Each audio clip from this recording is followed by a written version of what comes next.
নমস্কার বন্ধুরা। ইতিহাস মানেই শুধু সাল আর তারিখ মুখস্থ করা নয়।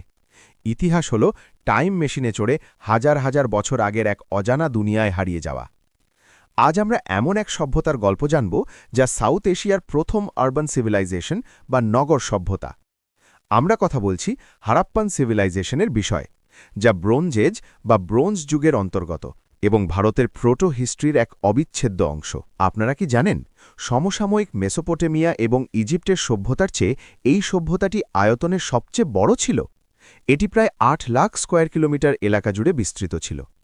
আগে ঐতিহাসিকরা একে ইন্ডাস ভ্যালি সিভিলাইজেশন বলতেন, কিন্তু পরে দেখা যায় এর অনেক বড় বড় সেটেলমেন্ট ঘাগ্গার হাকরা বেল্টেও ছড়িয়ে রয়েছে। যেহেতু ১৯২১ সালে হারাপ্পা ছিল প্রথম আবিষ্কৃত আর্কিওলজিক্যাল সাইট, তাই এই পুরো সভ্যতার নাম দেওয়া হয় হারাপ্পান সিভিলাইজেশন। ভৌগোলিক দিক থেকে এই এলাকাটি ছিল ট্রায়াঙ্গুলার বা ত্রিভুজাকার। আধুনিক রাজস্থান, পাঞ্জাব, হরিয়ানা, গুজরাট এবং পাকিস্তানের বিস্তীর্ণ অংশ এর অন্তর্গত ছিল। এর উত্তর সীমানায় ছিল জম্মুর মান্ডা, পশ্চিমে বেলুচিস্তানের সুতকাগেন্দর, পূর্বে উত্তরপ্রদেশের আলমগীরপুর এবং দক্ষিণে গুজরাটের মালভান। যে কোনো মহান সভ্যতার মতোই হারাপ্পান সিভিলাইজেশন একদিনে গড়ে ওঠেনি। এর বিবর্তনকে আমরা ৩টি প্রধান ফেজেসে ভাগ করতে পারি। আর্লি বা pre Harappan phase 3200 two 2600 BCE. একে রিজনালাইজেশন এরাও বলা হয়। এটি ছিল তাদের গঠনমূলক বা প্রোটো আরবান পর্যায়। এই সময়ে তারা পাথর কাটা, পুঁতি তৈরি বা বিড মেকিং, ধাতু শিল্প এবং চাকাযুক্ত যানবাহনের ব্যবহার শিখেছিল। তবে এই পর্যায়ে বড় শহর বা ম্যাচিওর পর্যায়ের মতো ক্রাফট স্পেশালাইজেশন ছিল না। জেড ছাড়া বাকি সব র মেটেরিয়ালস এই সময় ব্যবহার শুরু হয়েছিল। গুরুত্বপূর্ণ সাইটগুলি হল কালিবাঙ্গান, ধোলাভিরা, ভেররানা এবং Kot Diji. Mature Harappan phase 2600 to 1900 BCE. এটি হল ইন্টিগ্রেশন এরা। আমরা যখন সাধারণ ভাষায় হারাপ্পান কালচার বলি, তখন মূলত এই পূর্ণাঙ্গ নগর সভ্যতার পর্যায়টিকেই বোঝানো হয়। লাল কালো মৃৎশিল্প, টেরাকোটা ফিগার এবং একটি নির্দিষ্ট স্ট্যান্ডার্ড মাপের ইটের ব্যবহার ছিল এই সময়ের বৈশিষ্ট্য। Late Harappan phase 1900 to 1300 BCE. এই শেষ পর্যায়টিকে বলা হয় লোকালাইজেশন এরা। এই সময়ে বড় শহরগুলোর পতন শুরু হয় এবং সংস্কৃতি খণ্ডিত হয়ে পড়ে। সেটেলমেন্টগুলো ছোট ও গ্রামীণ হয়ে ওঠে এবং কৃষিকাজের বৈচিত্র্য বৃদ্ধি পায়। হারাপ্পান সিভিলাইজেশন সবচেয়ে বেশি বিখ্যাত তার অত্যাধুনিক টাউন প্ল্যানিংয়ের জন্য। শহরগুলো মূলত দুটি অংশে বিভক্ত ছিল। শহরের পশ্চিম দিকে একটু উঁচুতে ছিল সিটাডেল বা রেজড পার্ট, এখানে শাসক শ্রেণী বাস করত, এবং এখানেই ছিল পাবলিক বিল্ডিংস, গ্র্যানারিজ বা শস্যাগার এবং গুরুত্বপূর্ণ ওয়ার্কশপ। আর পূর্ব দিকে নিচের অংশে ছিল লোয়ার পার্ট, যেখানে সাধারণ মানুষ বা কমন সিটিজেনরি বসবাস করত ও কাজ করত। শহরের রাস্তাগুলো একে অপরকে সমকোণে কাটত, যাকে বলা হয় গ্রিড প্যাটার্ন বা চেস বোর্ড সিস্টেম। মূল রাস্তাগুলো প্রায় 10 মিটার পর্যন্ত চওড়া ছিল। সবচেয়ে অবাক করার মতো বিষয় হল তাদের ইটের ব্যবহার। তারা উচ্চমানের পোড়া ইট বা বার্নড ব্রিক্স ব্যবহার করত, এবং প্রতিটি ইটের থিকনেস, উইডথ এবং লেংথের রেশিও ছিল একদম হুবহু 1:2:4। আর তাদের ড্রেনেজ সিস্টেম ছিল অনবদ্য। সমসাময়িক মেসোপটেমিয়াতেও এমন ড্রেনেজ সিস্টেম ছিল না। ড্রেনগুলো মর্টার, চুন এবং জিপসাম দিয়ে তৈরি হতো এবং পরিষ্কার করার সুবিধার জন্য বড় ইটের স্ল্যাব দিয়ে ঢাকা থাকত।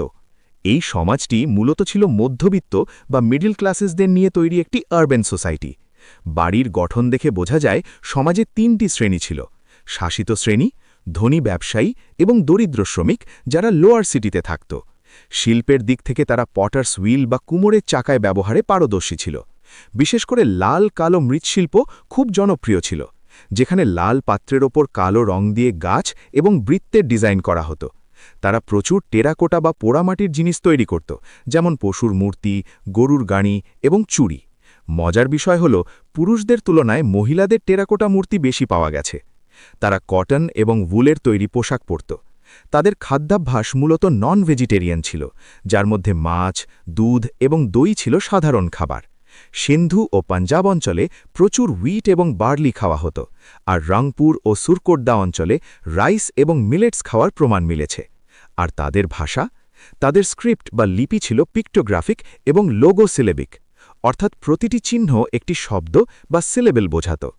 লেখার স্টাইলটি ছিল বুস্টোফোর্ডান, অর্থাৎ এক লাইন ডান দিক থেকে বাঁ দিকে এবং পরের লাইন বাঁ দিক থেকে ডান দিকে লেখা হতো।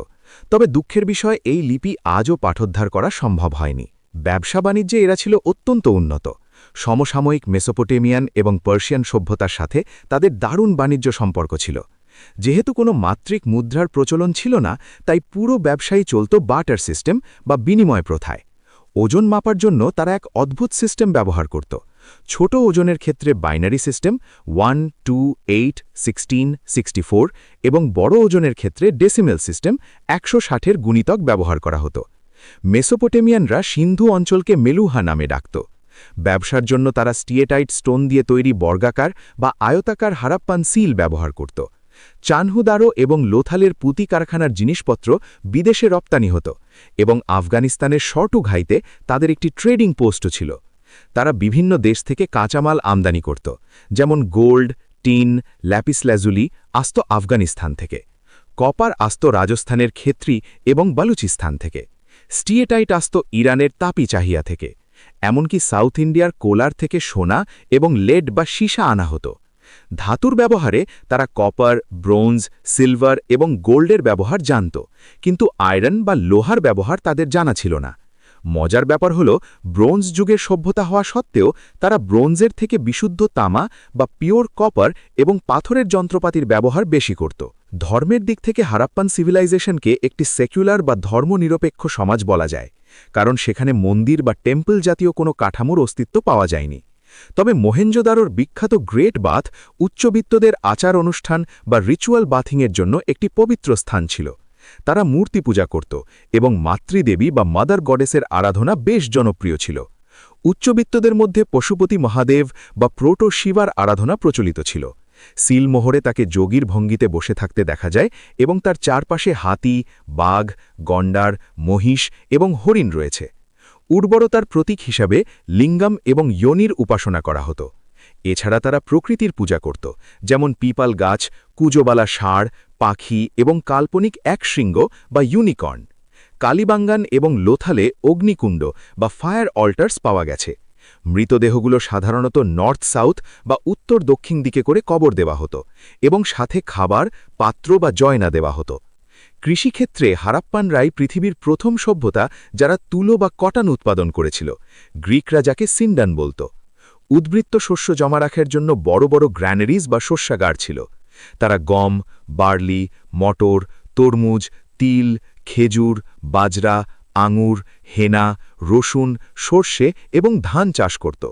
পশুপালনের মধ্যে গরু, মহেশ, ছাগল, ভেড়া, শূকর এবং উট ছিল সাধারণ।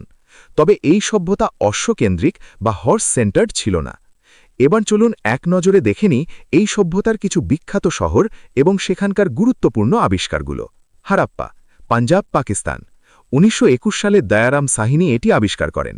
এখানে 6টি শস্যাগারের 2টি সারি, কফিন বারিয়ালস, সেমিট্রি এইচ কালচার এবং লাল পাথরের নগ্ন মূর্তি পাওয়া গেছে। মোহেঞ্জোদারো, সিন্ধ, পাকিস্তান। 1922 সালে আর.ডি. ব্যানার্জি আবিষ্কৃত এই সাইট থেকে গ্রেট বাথ, বড় শস্যাগার, ব্রোঞ্জের ডান্সিং গার্ল, পশুপতি সিল এবং জাহাজের প্রমাণ পাওয়া গেছে। লোথাল, গুজরাট। এস.আর. রাও আবিষ্কৃত এই শহরটি ছিল একটি বন্দর। এখানকার ডকইয়ার্ড প্রমাণ করে যে তারা সমুদ্র বাণিজ্য এবং জোয়ার ভাটা সম্পর্কে কত উন্নত ধারণা রাখত। এখানে পুঁতি কারখানা এবং পঞ্চতন্ত্রের ধূর্ত শিয়ালের ছবি আঁকা পাত্র পাওয়া গেছে। কালিবাঙ্গান, রাজস্থান। এখানে কর্ষিত জমি বা প্লাউড ফিল্ড, ফায়ার অল্টার্স এবং উটের হাড় পাওয়া গেছে। তবে এখানে উন্নত ড্রেনেজ সিস্টেম ছিল না। চানহুদারো, সিন্ধ, পাকিস্তান। এটি এমন একটি শহর যেখানে কোনো সিটাডেল ছিল না। এখানে উন্নত কারিগর এবং পুঁতি কারখানা পাওয়া গেছে। বানাবলি, হরিয়ানা। এখানে উচ্চমানের বার্লি এবং মাটির তৈরি লাঙলের মডেল পাওয়া গেছে। সুরকোটদা, গুজরাট। এই একমাত্র জায়গা থেকেই ঘোড়ার হাড়ের প্রমাণ মিলেছে। ধোলাভিরা, গুজরাট। এখানে বিশাল জলের আধার বা ওয়াটার রিজার্ভার, উন্নত ওয়াটার হারভেস্টিং সিস্টেম এবং 10টি সাইনযুক্ত একটি সাইনবোর্ড পাওয়া গেছে। রাখিগাড়হি, হরিয়ানা। 350 হেক্টরও বেশি আয়তন নিয়ে এটি হল ইন্ডাস ভ্যালি সিভিলাইজেশনের সবচেয়ে বড় সাইট। ভিররানা, হরিয়ানা। এখানে সভ্যতার 3টি পর্যায়েরই প্রমাণ মেলে এবং মোহেঞ্জোদারোর ডান্সিং গার্লের মতো পোজ দেওয়া একটি ভগ্ন মহিলা মূর্তি পাওয়া গেছে। এত উন্নত একটি সভ্যতা হঠাৎ করে কোথায় হারিয়ে গেল? এই পতন নিয়ে ঐতিহাসিকদের মধ্যে অনেক মতভেদ রয়েছে। ঐতিহাসিক হুইলারের মতে এটি ছিল আরিয়ান ইনভেশন বা আর্য আক্রমণ। ম্যাকে মনে করেন ভয়াবহ বন্যা এর কারণ। আবার ডিপি আগরওয়ালের মতে ক্লাইমেট চেঞ্জ বা জলবায়ু পরিবর্তনের ফলে নদীগুলো শুকিয়ে যাওয়াই ছিল প্রধান কারণ। তবে সাম্প্রতিক গবেষণা থেকে জানা যায় যে এই পতন হঠাৎ করে হয়নি, বরং এটি ছিল একটি গ্র্যাজুয়াল ডিআরবানাইজেশন বা ধীরে ধীরে নগর থেকে গ্রামে ফিরে যাওয়ার প্রক্রিয়া। হারাপ্পান সিভিলাইজেশন আমাদের দেখিয়ে গেছে যে হাজার হাজার বছর আগেও মানুষ কতটা বিজ্ঞানসম্মত এবং সুশৃঙ্খলভাবে জীবনযাপন করতে পারত। আধুনিক নগর পরিকল্পনার বহু উপাদান আমরা এই প্রাচীন সভ্যতা থেকেই শিখতে পারি। বন্ধুরা, আজকের মতো এটুকুই। ভিডিওটি ভালো লাগলে লাইক করুন, বন্ধুদের সাথে শেয়ার করুন এবং চ্যানেলটি সাবস্ক্রাইব করতে ভুলবেন না। ইতিহাস সম্পর্কে এমন আরও চমৎকার তথ্য জানতে আমাদের সাথেই থাকুন। ধন্যবাদ।